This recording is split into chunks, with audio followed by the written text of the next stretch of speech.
Oke, Assalamualaikum warahmatullahi wabarakatuh. Perkenalkan, nama saya Ahmad Faisal Lubis. Saya mahasiswa sastra Indonesia di Universitas Pamulang.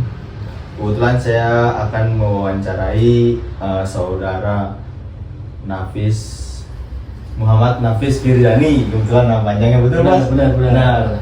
Nah, beliau ini sudah mempunyai karya cerpen ya. Cerpen antologi cerpen yang berjudul Suara Palestina. Kebetulan Bang Nafis ini mahasiswa dari UAMKA. Betul, Bang? Mahasiswa UAMKA. Sastra juga sama berarti ya, kita ini sama. Ikut komunitas juga, Bang? Ikut komunitas. Sekarang lagi ada di komunitas sastra, komunitas Van der Wijk namanya. Van der Wijk. Ya. Tuh. Dan ini pakai semester nggak? Boleh. Abang semester berapa? Semester sekarang lagi semester akhir. Semester akhir. Udah bentar lagi beres. Semoga yang terakhir ya. Amin. Semoga yang terakhir. Nggak nambah lagi. Bentar lagi beres dong. Bentar lagi selesai. Ya. Terus abangnya kenapa sih, Bang? Maksudnya abang ini buat karya ini di semester berapa? Ini pas waktu semester 4. Semester 4. Berarti udah satu semester yang lalu ya? Udah 1 tahun yang lalu. 1 tahun yang lalu. yang lalu. Kenapa sih, Bang? Maksudnya kenapa abang bisa tertarik gitu ngambil karya cerpen ini? Maksudnya bisa tertarik bikin karya itu kenapa sih? Bikin karya ya? Iya. Ini kenapa akhirnya terjun ke penulisan? Nah, iya begitu maksudnya. Ya, karena dari dulu kan suka baca ya. Oh, oke. Suka baca buku, terus kayak kalau kita baca terus tuh kayaknya kurang nih, akhirnya mulai coba-coba nulis cerita sendiri tuh.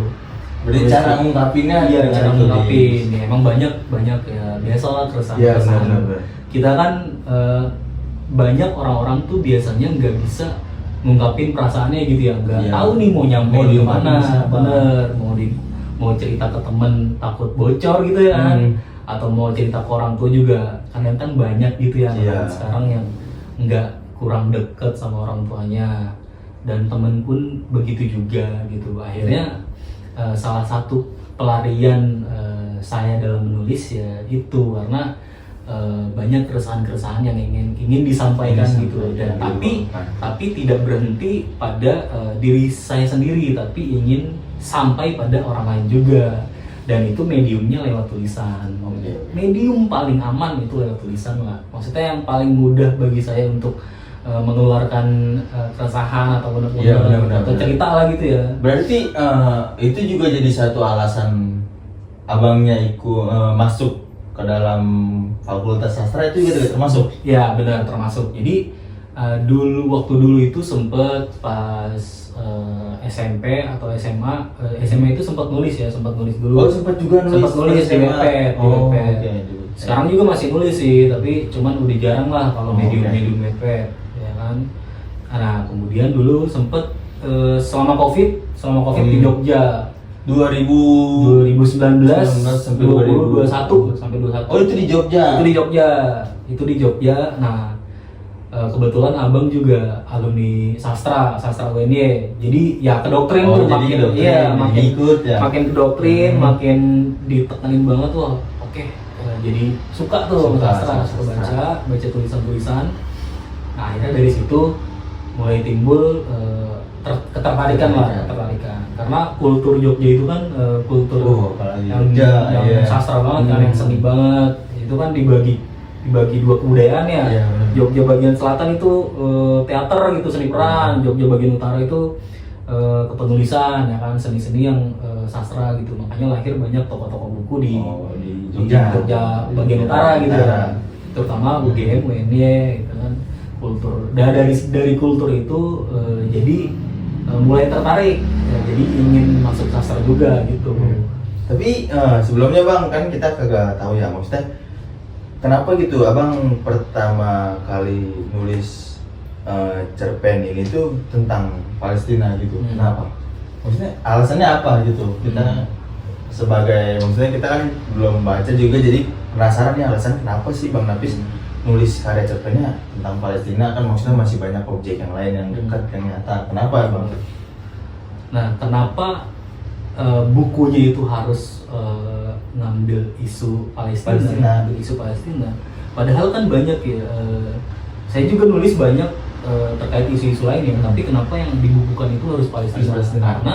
Karena literatur tentang Palestina ataupun berita-berita tentang Palestina itu kan jarang sekali dibahas ya. Jarang banget dibahas di media-media, di berita, di kepenulisan itu jarang sekali dibahas. Jadi maka dari itu antologi ini dibuat untuk mengingatkan, karena kan sebenarnya kita sendiri pun nggak bisa melihat nih, kita tuh nggak bisa berbuat apa-apa terhadap isu-isu yang ada di Palestina, peperangan yang ada di Palestina. Jadi kita membuat pendekatan baru atas dasar kepedulian terhadap masyarakat Palestina dengan cara menulis cerpen seperti itu.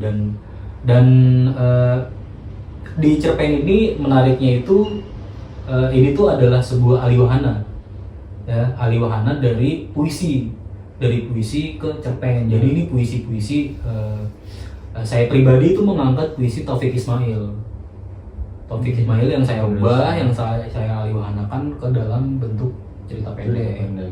Gitu. Tapi kenapa Palestina Bang? Kan banyak negara-negara lain juga yang nggak speak up gitu. Maksudnya masih banyak negara lain. Kenapa Palestina? Nah itu tadi ya, karena kan kita kan nggak bisa berbuat apa-apa nih untuk Palestina.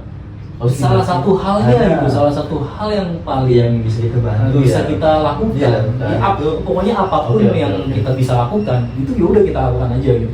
Karena kita kan sastra ya, pasti menulis. Ya udah kita bisanya menulis, ya udah kita tulis hal itu gitu. Karena kan kadang tuh kalau ada satu isu atau serangan-serangan misalkan terhadap keluarga gajah, itu kan viral hanya sementara ya. Itu kita viral di story, kita bikin story itu kan hanya lewat sementara aja. Nah kalau dalam bentuk karya kan itu kita bisa jelasin, masanya bisa panjang, bisa kita baca berulang-ulang, bisa menjadi kabar, bisa menjadi berita yang terus diulang-ulang. Tapi sebelumnya Bang, Abang tuh ada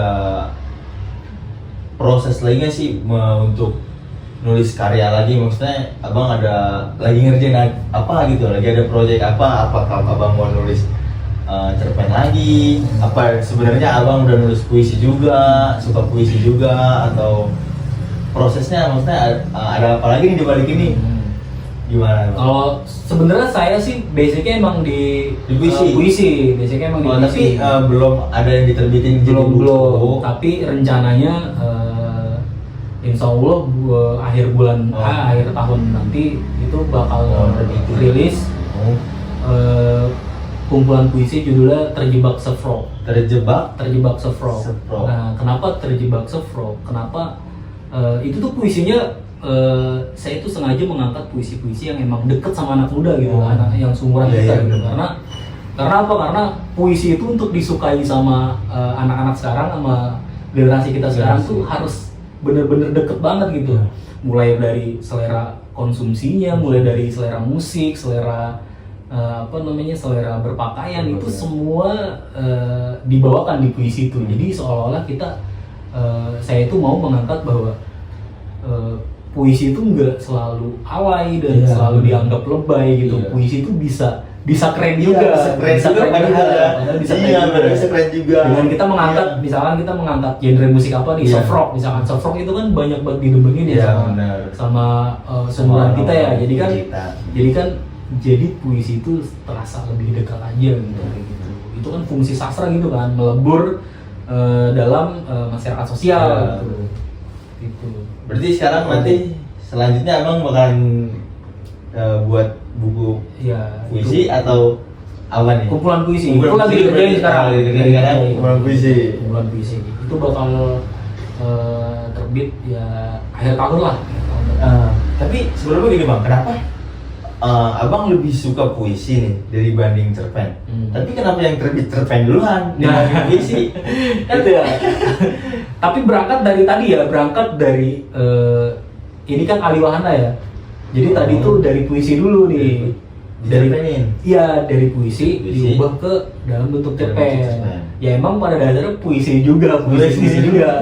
Tapi gimana ya cara menyampaikan pesan kita itu sebenarnya poinnya sih. Kita tuh menyampaikan pesan yang lebih diterima, lebih melebur, lebih menyebar. Itu dengan salah satunya dengan cerpen. Karena untuk hanya sekedar menulis puisi saja itu menurut saya masih kurang untuk menyampaikan isu sebesar perang di Palestina. Itu menurut saya kurang karena salah satunya yaitu cerpen tadi. Jadi tidak menutup kemungkinan puisi juga bisa menjadi salah satu medium ya. Tapi menurut saya cerpen ya lebih bisa menarik para pembaca lah ya untuk mengetahui isu-isu yang ada di Palestina. Ya, berarti cerpen ini kita bisa lebih ngeluapin apa yang ada, kata-kata sudah banyak, lebih dapat. Iya, kalau kita itu bisa lebih ngeluarin emosi kita gitu. Kan? Tapi abang ada ini nggak sih niatan buat nulis novel atau karya-karya yang tulis yang lain gitu? Selain puisi atau cerpen ini, ada niatan nggak gitu? Maksudnya niat sih ada ya. Ada pengen nulis, sebenarnya pengen lebih spesifik ke cerpen lagi. Cerpen lagi, pengen difokusin ke cerpen. Karena untuk novel belum siap. Masih jauh nih. Karena kalau kita lihat penulis ngasilin karya novel kan perlu bertahun-tahun kan. Iya, waktunya banyak banget. Itu ya tergantung kalau kualitas karya kita mau bagus ya itu prosesnya harus panjang banget. Jadi ya belum siap aja kalau untuk novel. Cuma kalau untuk cerpen dan puisi itu kemungkinan akan terus nulis ya, terus berkarya. Ini yang terakhir bang, abang punya pesan atau trik apa sih yang membuat anak muda tuh sebenarnya harus nih lu lihat puisi ini, lu baca cerpen ini. Maksudnya tipsnya biarin anak muda tuh bisa, maksudnya semangat baca. Baca puisi ini juga penting loh dalam kehidupan lu gitu. Maksudnya abang punya tipsnya nggak sih buat anak-anak muda nih yang kurang minat sama baca sama kan baca tuh penting banget kan maksudnya apalagi kita ketemu orang gue malas banget baca, gue malas banget anjir gak penting banget nih puisi. Maksudnya kita sebagai apalagi abang penulis ya maksudnya gue pengen dihargain loh, maksudnya gue dengan lu baca juga gue seneng banget maksudnya begitu, dengan karya-karyanya dibeli di tempat-tempat yang seharusnya dibeli begitu. Maksudnya abang punya tips nggak sih buat anak muda yang malas baca terus lagi mencoba buat puisi, buat cerpen, abang punya tips nggak? Apa tipsnya bang? Kalau dari saya sih yang pertama untuk menyukai baca dulu ya. Jadi awalnya itu harus harus suka baca dulu. Karena kalau nggak suka baca tuh untuk menulis kayaknya agak susah. Malas sama menulis, apalagi nulis kan. Baca aja malas apalagi nulis gitu ya. Nah, ini tips untuk baca dulu ya. Tips untuk baca. Kalau dulu saya awal-awal tuh berangkat dari rasa penasaran sebenarnya. Rasa penasaran nih. Ini cobainlah baca buku ini gitu. Berawal dari novel atau? Dulu pertama kali gerbang masuk ke dalam dunia sastra itu Andrea Hirata, Laskar Pelangi. Itu udah pasti ya, Nah kemudian nyobain sastra-sastra klasik kayak Mukhtar Lubis, kayak Pram, itu udah mulai penasaran banget. Karena itu kan isinya ya sejarah juga kan, jadi penasaran. Nah itu dibangun dari rasa penasaran itu. Nah kalau kita nggak penasaran, itu akan sulit gitu. Nah tipsnya untuk mulai membaca itu kita temukan dulu buku yang benar-benar kita suka, buku yang benar-benar membuat kita tertarik gitu. Buat baca itu, buat ngebangun rasa penasaran kita lah gitu. Kita harus menemukan buku itu dulu gitu. Nah itu satu menemukan buku apa yang cocok buat kita. Nah itu berarti yang cocok dulu ya, maksudnya lu suka percintaan nih, romans atau horor, kita cari tuh buku cari itu. Bener.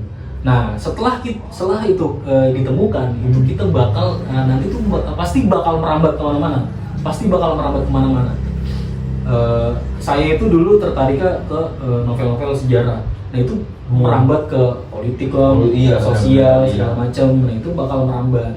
Nah itu jadi temukan dulu satu buku yang memang membuat kita bisa jadi pintu gerbang gitu buat kita menyukai kegiatan membaca. Kegiatan membaca itu sih. Nah terus tips untuk menulisnya gitu. Nah kadang sebenarnya beda-beda nih orang nulis itu latar belakangnya beda-beda.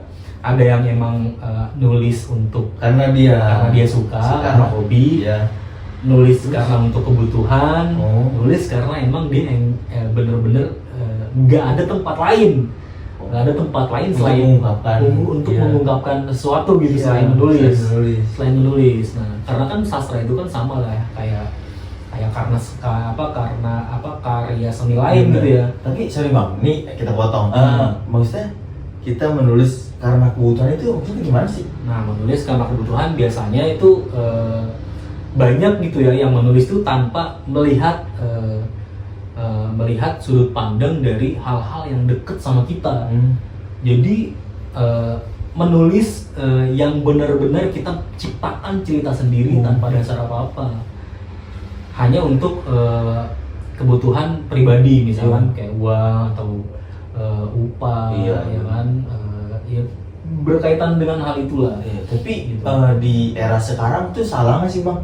Maksudnya misalkan kita punya karya dengan mengatasnamakan kebutuhan kita, itu nggak salah.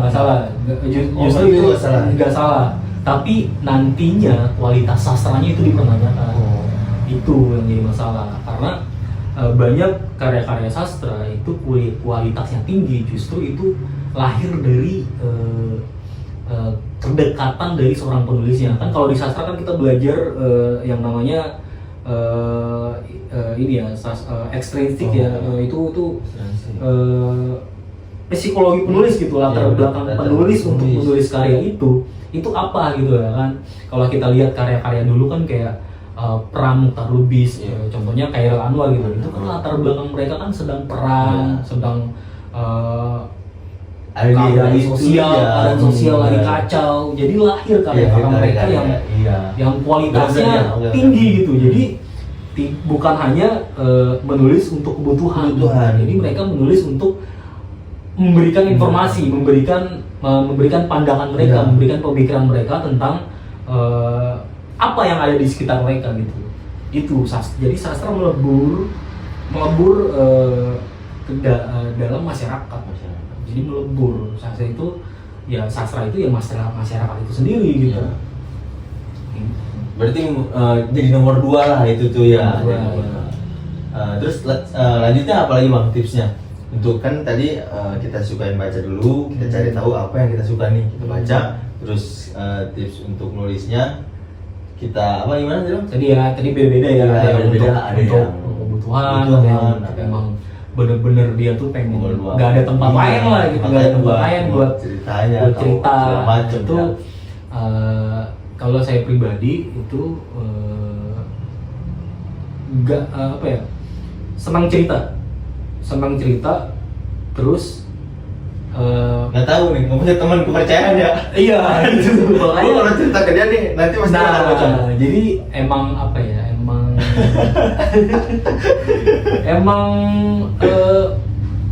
nggak ada tempat gitu ya, nggak ada tempat untuk tempat satu-satunya itu. Nah kalau kita mau tips untuk pertama kali kita nulis atau baru menulis itu, ini saya hanya objektif aja karena baru juga kan, nggak yang hebat banget gitu. Itu kalau saya pribadi itu nulis pertama jujur dalam artian karya yang kita tulis itu nggak ada sudut pandang lain gitu. Jadi hanya benar-benar itu dalam diri kita, itu diri kita yang kita tuangkan langsung ke dalam bentuk tulisan. Itu kalau saya, jadi tipsnya itu. Karena banyak nih keresahan atau masalah atau apa yang pengen emosi kita, Iya, kemarahan betul. kita, ya kan, yang kita Iya, benar. mau keluarin itu salah satunya dengan menulis gitu. Itu kalau saya gitu, dengan menulis. Ya kalau lagi di jalan gitu ya, misalkan ya ketemu anak kecil ngemis Iya, atau benar. ya kita melihat keadaan sosial lah gitu ya kan, kita ya tergerak hati untuk menulis kayak gitu. Dan ya kita nggak apa ya, kalau saya pribadi orangnya nggak takut dalam artian nggak takut untuk menulis diri sendiri, nggak takut untuk menulis diri sendiri karena kebanyakan kan orang mencari relate ya. Kalau zaman sekarang kan gitu ya, aku nulis yang relate aja Iya. yang banyak dirasain Iya, sama sama orang orang, gitu. iya. Padahal dengan kita mengeluarkan isi hati kita aja, itu orang lain pasti Iya, ngerasain pasti, juga, iya. pasti ngerasain juga gitu. Iya, Jadi betul. kita nggak harus nyari-nyari masalah orang lain Iya, benar. atau keresahan orang lain kita Hmm. yang tulisin. Dengan kita menulis diri kita sendiri, itu orang Iya. lain atau pembaca itu pasti bakal ngerasain hal yang Iya. sama. Gitu. Berarti tips and triknya tuh ada 2 itu aja atau sebenarnya ada lagi apa nggak? Gimana sih? Sebenarnya banyak sih ya kalau Banyak tips ya. and trik itu ya, cuma belum berani, saya pribadi belum berani untuk memberikan karena saya pribadi juga masih belajar, Iya, kan, masih belajar. Jadi hanya itu aja, jadi hanya pengantar aja tuh, Oh. kayak gitu kan. Berarti setelah karya ini bakalan ada proses Ada lagi. Itu judulnya tadi, Judulnya? Terjebak Surf Rock. Terjebak surf rock. Kenapa terjebak surf rock? Karena yang tadi ya, surf rock itu kan genre musik ya, genre musik yang suasana pantai lah, suasana Iya, surf benar. gitu ya kan, budaya. Kalau sekarang mas bahasanya skena ya kan, Iya, anak skena. Nah itu Jaksel gitu ya kan, itu kan kita banget gitu, Iya. Genji banget ya kan.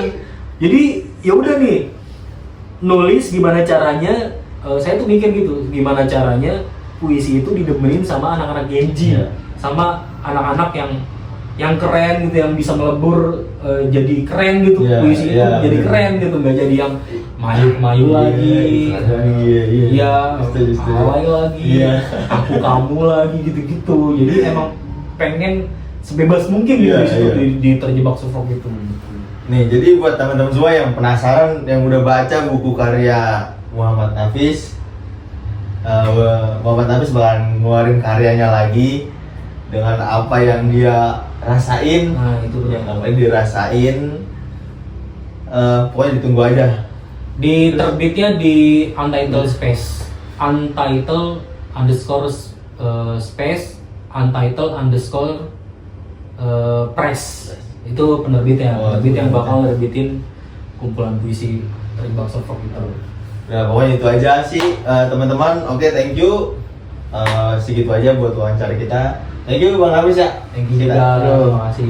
Kita banyak belajar nih buat Bang Nafis. Sama kita bareng-bareng aja belajar. Semester 4 udah punya karya Bareng-bareng. Iya. antropologi Antropologi cerpen. cerpen ini. Iya. Best banget, sekarang lagi di anak semester akhir, lagi di masa Semoga ya, semoga ini semester terakhir. soalnya bentrok juga nih sama dia pengen terbitin karya apa Iya. dia mau lulus dulu apa Ya pokoknya anak sastra mah, aduh. jalan aja deh. Jalan aja udah, jalan aja udah jalan. Oke, gitu aja sih. Makasih buat teman-teman. Saya Ahmad Faisal dan ini Nafis. Saya pamit undur diri. Assalamualaikum warahmatullahi wabarakatuh. Waalaikumsalam.